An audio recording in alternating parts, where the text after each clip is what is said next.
Përshëndetje të nderuar shikues të televizionit publik të Kosovës. Me mua në studio është Sir Geoffrey, ish prokurori në gjykatën ndërkombëtare për krime lufte në ish Jugosllavi. Bashkë me të do të bisedoj në lidhje me krijimin e gjykatës speciale dhe ndikimin që mund të ketë ajo në Kosovë. Gjithashtu do të bisedojmë edhe për procesin gjyqësor kundër diktatorit serb Slobodan Milosevic. So, Sir Geoffrey, welcome. Kosovo now is under big pressure to create a special court in order to treat the claims raised by the former Senator Dick Marty in his report. You have read the report and judged by its content. Do you find it reasonable to create such court?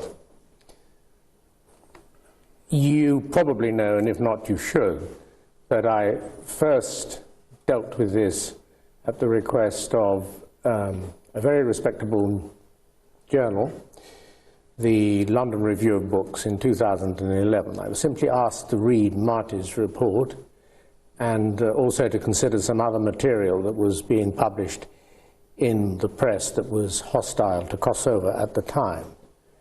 My view at that time was that the report revealed nothing of substance. I suppose the newspaper concerned, or the journal concerned, asked me to write about it because I would have some specialist knowledge from working in the office of the prosecutor, and I was able to bring that knowledge to bear. In addition to the material that I was asked to look at then, the internal documents of the ICTY and the forensic scientific report have all been leaked to the press, and I would hope that all journalists have read and considered that material in detail. And again, it leaves a very thin picture of allegations with no identification really of the witnesses upon whom Marty would rely. So a very thin allegation, and it hasn't been made any thicker, it hasn't been given any greater strength by what Williamson reported last year.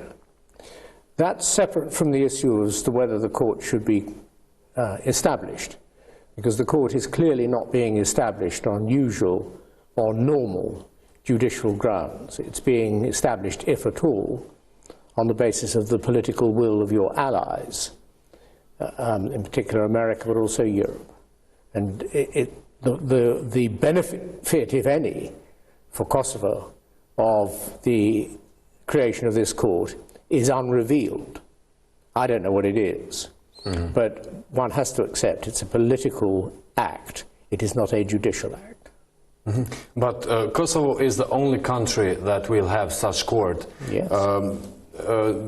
Based on what critics said, this court is going to damage Kosovo's sovereignty. According to you, what consequences will this court have in Kosovo justice system? Well, I think, again, it's a separate question, but it's a very important and interesting one. It's probably better to say not what damage it will do to the system. We don't know what the outcome of the court might be. What we do know is that by having a court run entirely outside Kosovo, Kosovo's systems themselves are not being given the chance to develop in the way that they would have been if this court, or the allegations that this court will deal with, were dealt with internally. If that had happened with or without additional international supervision, then any shortcomings in the Kosovo justice system might have been remedied. As it is, nothing of that kind will happen. So you can't say that the new court will damage the justice system. You can say that it's not going to add anything to it. It's going to postpone such process of development of the Kosovo justice system as there may be, or as may be possible.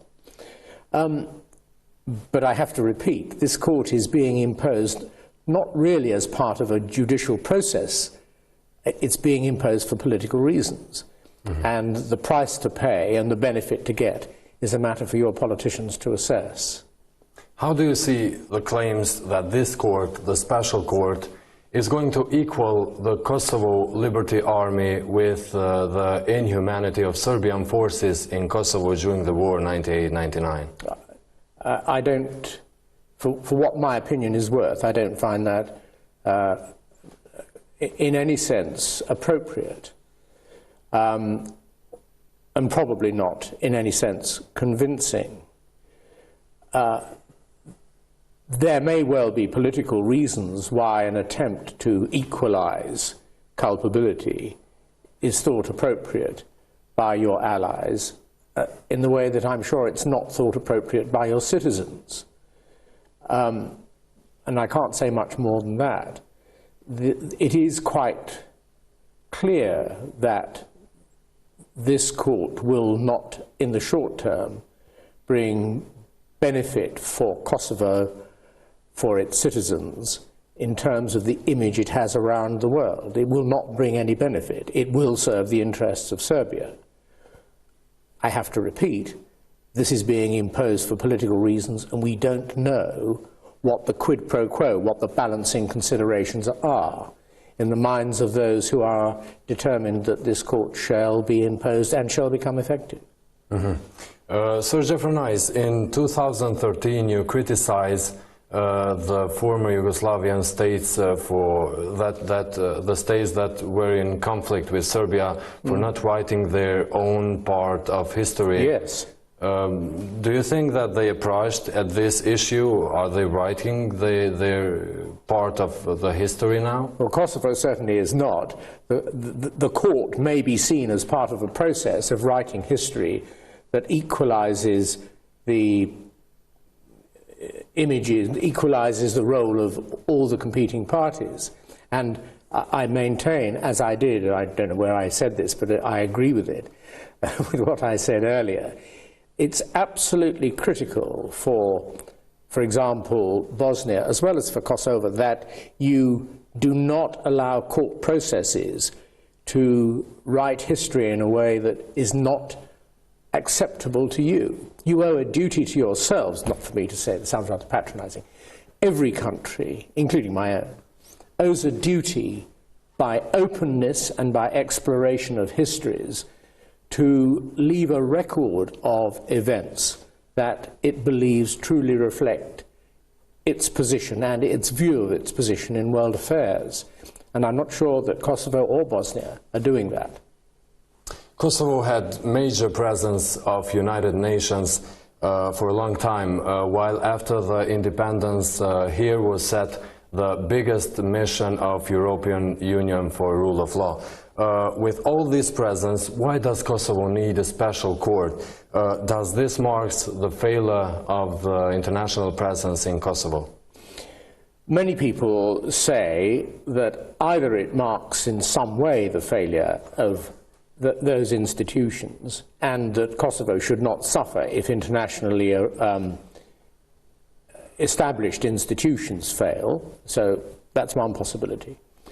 Others say that there have been offences that should have been tried that for a range of reasons have not been investigated, let alone tried. Whether that would be, if that's true, and I have no opinion on the point, but were that to be true, and it's one of the things that's regularly said and was said at a forum last night that was concerned with this court, if there's truth in that, then that might be a reflection not just of a failure of UNMIK and ULEX, but also of the national system. What is clearly the case is this, what is clearly right is this, that if Kosovo itself is able to demonstrate a willingness to have all criminality that should be investigated, preferably by itself, but by others, if necessary or if unavoidable, because this court is going to be imposed, apparently. If it shows itself willing to do that, then any stain of past failure to respect the rule of law will be wiped away. So that in a curious way, and there are many people with an interest in the law who find this new court quite extraordinary, quite hard to explain. But if it happens, and if in the course of its operation Kosovo shows itself willing to explore its own relevant, recent, or fairly recent history, then some good may come out of it. You said that we still don't know the benefits that Kosovo will have if the special court will set up, but what are the possible consequences if the Parliament of Kosovo fails to approve the special court? If the Parliament fails to approve the special court, the threat that's been made is that the UN, through its Security Council, will impose a court. And many people say that would be better, because it would clearly be a court that would have to try all sides, it would be a UN body, and so on and so forth. But first of all, that might not happen. It may be that the UN would not set up such a court. And I've heard many people say that it's unlikely that the UN ever would. Does that mean that it would be a good thing not to approve the court? It depends entirely on what benefit and what benefit Kosovo would get from the court and what it would suffer from not having the court. Now, if, for example, there are historic issues that have not been brought to light and that are poisoning Kosovo's relations with its neighbours, or are thought to be poisoning Kosovo's relations with its neighbours, then maybe, and you can say no more than that, maybe the special court would deal with that, and maybe if you took the risk of saying, well, let the UN set up a court, and it didn't, maybe those issues would be left unresolved and the poison would continue. I don't know, but those are among the possibilities. What should be the reaction of Kosovo people for the special court? It's a matter Do you have a message for them? No, well, the only message I have for them and for your politicians, it comes really in two parts. The politicians must be quite clear, first, about the underlying material. I don't know that any of them have really read the underlying material, which is readily available, but takes time and concentration to deal with. Second, they must have as good an understanding as they can of what is being offered for them by the imposition of this court. Third, they need to know whether those seeking to put pressure on them to have this court, your allies for the most part, or indeed, yes, for all parts, it's your allies who are asking you to do this, whether your allies are likely to be acting in your best interests. Because if nobody is prepared to reveal precisely what the benefit is, and as I understand it, that's the present position, then it's a question of trust, isn't it, in those who are asking you to do something without full explanation of why. What will concretely impact the relations between Serbia and Kosovo, the creation of a special court? I can't say. What I can say is that in the short term, quite clearly, Serbia will feel that it has to some degree gained, because here will be a court trying only Kosovo Albanians, because Marty's report doesn't identify really any other category of person who might fall for investigation and prosecution. So in the short term, they will feel they've gained. Whether that will ease the process of relations, I don't know. It's a matter for you as a Kosovo Albanian to know far better than I can. If, in the long run, or even the mid-term, the court operates and there is found to be nothing of substance in the allegations made, but Kosovo was willing to have them investigated, then that might work to the good.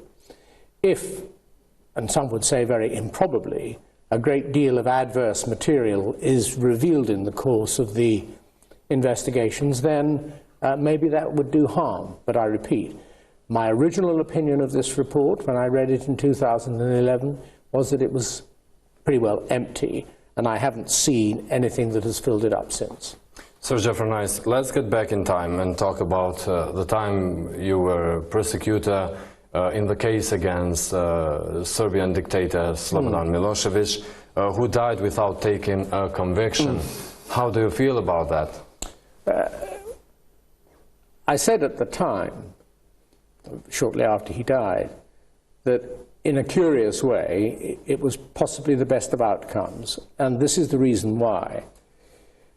Had he survived and had there been a verdict, which would inevitably have been appealed, taking several more years, or a couple of years, and had he survived, possibly or probably punished for something, he could have become a martyr figure that would have allowed people to gather around him as perhaps an imprisoned martyr, to generate difficulties or to create difficulties for changes within Serbia and for any possibilities of reconciliation between Serbia and its neighbours. What happened was he died. He has not become a martyr, but more important, the verdicts, had there been verdicts of the court, that would always have been argued over, not just in court, not just in the appeals chamber, but by historians for years and years to come, decades, hundreds of years, millennia. That's very different from historians, commentators, journalists being able to look at the record of the trial, which is extremely full, which contains Milosevic's own words when he questioned witnesses or called his own witnesses or made speeches to the court. And that material is available. And it's invaluable, really, in showing what happened and what he said might have happened, or what he tried to say might have happened. And so, in a strange way, it's perhaps better in his particular case that the record of his trial is left, from which an immense amount may be learned, but that he has not been allowed to become a martyr. How did the untaken verdict, the missing verdict, affected the Serbian and Kosovo relations? I don't know. I think, no, I can't really answer that, save to the extent I already have, that a verdict might have been, depending on the verdict, might have been more of an impasse to any form of mutual understanding. Parties in countries... Based on the charges he had. Well, don't forget, very serious convictions have been recorded in the, not parallel, but it was really part of the original case involving Milosevic, who was acquitted, and Shinovic, and the others who were convicted. And that verdict stands. That verdict has gone through the appeals chamber, and the verdict stands. And there are many very serious adverse verdicts there to the Serbs. How do you comment on the disappointments and the assessments of those who were part of the conflicts in Yugoslavia? I'm talking about victims. They seem to be disappointed with the International Court in Hague. How do you comment on that? Well, it's a very broad assertion, but there's probably a large element of truth in your proposition. First of all, international courts can only ever try a limited number of people. They can't try everyone. If everyone's to be tried, they have to eventually be tried, or most of them back home. So, disappointment, if it's the disappointment of individuals who feel that their particular case was not tried, is something that's unavoidable, because the international courts will only try, or should only try, the few people at the top. If you're talking about particular verdicts that are unsatisfactory, and there have been verdicts that have been controversial on both sides, and that will have generated dissatisfaction or increased dissatisfaction among victims, then that is extremely unfortunate. But it may be the consequences of judges, if they're doing their job properly, having to choose between one or other version and not being able to satisfy both sides. It may be that in the judicial analysis after the event of conflicts, there will always be disappointed people. And that is unavoidable. It's why, for example, some people say truth commissions of one kind or another, if they're effective, may be preferable, because they don't guarantee the leaving of dissatisfied victims. They allow a general exploration. So, some dissatisfaction unavoidable, some may be justified in the sense that people are saying they're victims when in truth they weren't, or they're saying they were on the good side when in truth they were unfortunately on the bad side. The other dissatisfaction is in the length of the trial process, and I have to say that I think it's extremely unfortunate that victims have had to wait so long for verdicts. That's partly a result of the judicial system that was introduced into these courts, and partly a result of simply the size of the issues being dealt with. Having in account the dimension of crimes, did Serbia face enough of justice? Well, Serbia is always objecting to the fact that more Serbs were put on trial than anybody else. And you only have to look at the evidence of, for example, Lord Owen, who made it quite clear to Milosevic, when Milosevic sort of raised this issue, that all opinions are to the effect that although bad things were done on all sides, more bad things numerically and maybe by gravity were done on the evidence by the Serbs, and therefore it's inevitable that there may be, and that perhaps there should be, more convictions against Serbs than against others.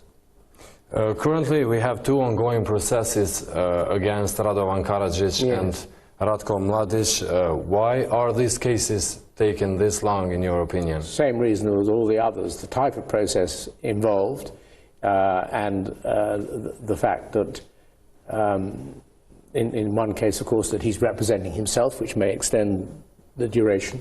And the issues are very big. If you take the Milosevic case, was 3 wars covering 10 years. That's a lot of facts to get before any court of whatever system. And these other cases also involve a great deal of material. Now, whether you can find, and nobody's really tried, whether you can find judicial systems, maybe not the English, American, Australian adversarial system, systems that can deal with this more quickly, I don't know. It would be in the interests of all, and particularly in the interests of victims, that cases are dealt with swiftly. Does the tribunal risk to repeat the Milosevic trial history again? How do you mean? In Mladic and Karadzic? Ongoing cases. Well, they're coming to a conclusion, aren't they? They are coming to a conclusion. Okay. Sir Geoffrey Nice, thank you for your time. You're welcome. Ndërruar shikues, ishte kjo intervista me Sir Geoffrey Nice, ish prokuror në gjykatën ndërkombëtare për krime lufte në ish Jugosllavi, bashkë me cilin kemi biseduar për gjykatën speciale, e cila është rrugës në krime siber pranë në Kosovë dhe për ndikimin që mund të ketë ajo për shoqërinë kosovare, Kosovën dhe imazhin e saj në botë. Po ashtu kemi biseduar edhe për procesin gjyqësor kundër diktatorit serb Slobodan Milosevic.